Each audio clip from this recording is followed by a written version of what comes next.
This is the AI briefing from Bosio.digital. Today, who owns AI adoption at your company? And why the org chart has probably already answered that question wrong. In the next 10 minutes, the one-question diagnostic you can run in your next leadership meeting. The doom loop that follows when AI defaults to the IT department. What the 2026 research says about where ownership belongs. And the one-page fix. There's a simple test for how an AI program is really going, and it costs nothing to run. In your next leadership meeting, ask one question. Who owns AI here? In most of the rooms we've been in lately, the same thing happens. A short pause. Then heads turn toward the CIO, or the IT director, or whoever signed the AI agreement. And someone says the sentence that sounds like an answer. IT owns it. They manage the licenses and the permissions. That turn of the head is the finding. The org chart didn't answer the question. It confessed. Because notice the justification. They manage the licenses and the permissions. Nobody says IT owns AI because it's closest to how proposals get written, or because it understands why the ops team still rekeys data between two systems. The ownership claim rests entirely on administrative custody. Who provisions the accounts? Who holds the admin access? And administrative custody is a fine reason to own a system. It is no reason at all to own a behavior change, which is what adoption actually is. So why does every head turn toward the CIO? The reflex deserves respect before it gets corrected because it worked for 25 years. Every major technology wave entered the company through the same door. ERP went to IT. CRM went to IT. Cloud, collaboration, security, all IT. And it made sense because those systems were infrastructure. Deploy them correctly, keep them running, and the value showed up. The outcome was the deployment. AI arrived through that same software door. A subscription, a security review, a login. So it got filed under the same ownership. Understandable and wrong, because AI is not shaped like the systems that came before it. An ERP system enforces a process. The workflow is inside the software and using it is a condition of doing the job. A general-purpose AI tool enforces nothing. It sits there, capable of almost anything and required for nothing. It creates value only when a person changes how they work. The value doesn't live inside the system. It shows up in 1,000 small behavior changes, inside functions that IT does not run and cannot see into. Which is why the license logic fails. Here's the line to remember from this episode. A license grants access. Adoption changes behavior. Permission is not adoption, and a license is not a workflow.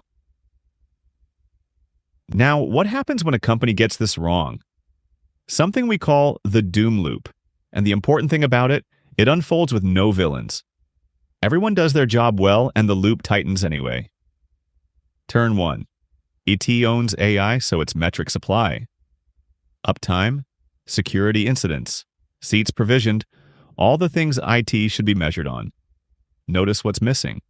Nobody in that reporting chain is measured on whether the sales team writes better proposals now. Turn 2. Held accountable for risk but not for usage, IT does the rational thing.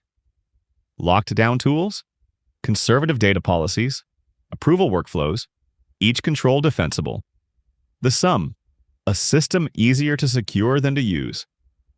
Turn 3. The friction lands on your best people first. The employees most eager to work with AI hit the roadblocks earliest because they're the ones actually trying. And capable, motivated people do what they always do with an obstacle. They go around it. Turn 4 is where the receipts come in, and they are remarkable. A 2026 survey by PagerDuty found that 2/3 of professionals at large companies have used AI at work, while believing it violated company policy. Meanwhile, Okta asked the executives. 95% assumed their employees were following the official AI policy. Half were not. And the same PagerDuty survey found the sharpest number of all. Nearly 3/4 of employees believe they understand AI better than the team managing it internally. Sit with that one. The governed have concluded they're ahead of the governors, and on the question of what AI can do for their own daily work, they're often right. The lockdown didn't prevent shadow AI, it manufactured it. And Turn 5 closes the loop. Official usage looks flat because the real usage went underground. Leadership looks at the flat dashboard and concludes AI isn't ready. The initiative gets cut. At the exact moment, half the workforce is using AI every day in the dark. The program dies of a measurement error. So here's the recap. Nobody in that loop did anything wrong. It was handed accountability without the authority that matters and managed what it could control. It here is a hero miscast in the wrong role, not a villain. The error was the casting decision, and at most companies, nobody ever made that decision at all. It just defaulted. Does the evidence back this up? From several directions at once. Foundry's State of the CIO study found that over 80% of organizations now have, or are building, a cross-functional AI steering committee. Sounds like progress, but the same study found IT is the dominant player on those committees. The old default with more meetings. Meanwhile, Deloitte, surveying more than 3,000 senior leaders, found that companies where senior leadership actively shapes AI achieve significantly greater value than companies that delegate it to technical teams. And McKinsey's AI high performers are 3 times more likely to have senior leaders who personally demonstrate ownership of AI. Not budget approval. Personal, visible engagement. Remember the software door AI came in through? The money still flows through that door. The value comes through another one.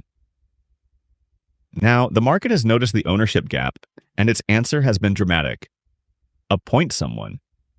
IBM's CEO study found 3/4 of organizations now claim a chief AI officer. A year earlier, it was 1 in 4.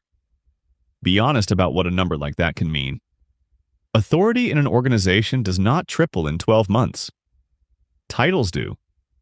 A jump that's steep is mostly title velocity. A senior person gaining AI in their signature block, often without new budget or new authority. And a title can even make things worse by letting everyone else exhale. Someone owns it now, while nothing about the work changes. And yet the instinct is correct. The fix for accidental ownership is named ownership. The title just isn't the fix by itself. The charter is. So here's the answer we give clients, and it fits on one page. An AI ownership charter. One accountable name at the top, and 4 lanes underneath. Lane 1. The CEO owns the why. The story, the standard, and the visible personal use. A CEO who works with AI in the open does more for adoption than any training budget. A CEO who delegates the subject entirely has answered the question every employee is silently asking. Is this real? The answer they heard is no. Lane 2. Function leaders own the how. This is the principle the whole page turns on. Whoever owns the work owns the adoption of AI into it. The head of sales owns what AI-assisted selling looks like. Operations owns AI in operations. This is non-delegable because redesigning a workflow requires knowing where the friction actually sits. And that knowledge exists only inside the function. Lane 3, it owns the rails. And hear this clearly because it's the opposite of demoting IT. The rails mean identity, data boundaries, model strategy, security, and governance. As agents arrive, that becomes the most consequential technical work of the decade. The measure changes from nothing bad happened to how fast can a team safely ship a new AI workflow on our rails. That's a bigger mandate, not a smaller one. And lane 4, AI enablers own the daily loop. One named person in each major function with protected time and a monthly deliverable. They spread what works, flag where the rails chafe, and close the loop between the people doing the work and the people designing it. One honest carve-out before anyone signs the page. There are companies where the technical org should drive adoption, companies whose product is software. Uber's internal developer tools team drove one of the famous adoption stories of the year, from roughly a third of engineers on agentic coding tools to more than 80% in a single month. And rightly so. But notice, the exception obeys the rule. At Uber, the tool team owns the work being transformed. Engineering-led adoption of engineering tools is lane 2 in action. If your company moves freight or sells apparel or runs clinics, your IT department is not where the work happens. And the rule points away from the door the software came through. So here's the Monday move. Put the leadership team in a room and ask the question from the top of this episode: who owns AI here? Let the pause happen. Watch where the heads turn. Then put a single page on the table and draw the 4 lanes, one accountable name at the top. The why, the how, the rails, the daily loop, a name in every lane. Expect the second lane to be the uncomfortable one. Some function leaders will reach for the old reflex. Isn't that an IT thing? That reflex spoken out loud is the most useful data the meeting will produce. It's the doom loop announcing itself in advance. While it's still cheap to fix, the page won't be perfect the first time. Fine. A charter that's 80% right and signed beats a perfect structure that exists in nobody's calendar. Because your AI adoption is currently owned by whoever happened to sign the license agreement. Change that on purpose. On one page. This quarter. That was who owns your AI adoption. The org chart just answered wrong. The full article is on the site. Every study, the complete charter with all 4 lanes, and a prompt that drafts the one-pager for your company. This has been the AI Briefing from Bosio Digital, where AI transformation starts with your people. Thanks for listening.